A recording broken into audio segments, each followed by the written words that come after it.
ప్రశాంతంగా మేడ్చల్ జిల్లా పూసల సంఘం ఎన్నికలు షామీర్పేటలో నిర్వహించగా పదవుల కోసం అభ్యర్థులు ఏకగ్రీవంగా ఎన్నుకోబడ్డారు.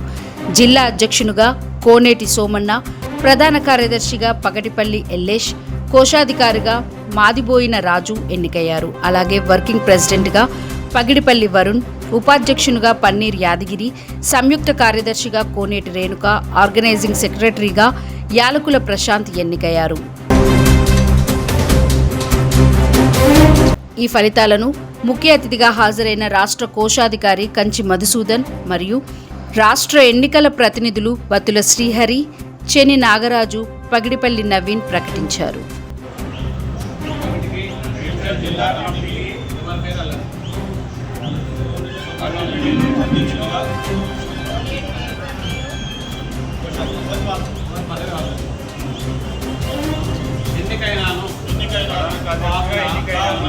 పూసల తల్లి సాక్షిగా కులబంధువుల సాక్షిగా మరియు నా తల్లిదండ్రుల సాక్షిగా నా యొక్క విధులను ఎలాంటి పక్షపాత బుద్ధి గాని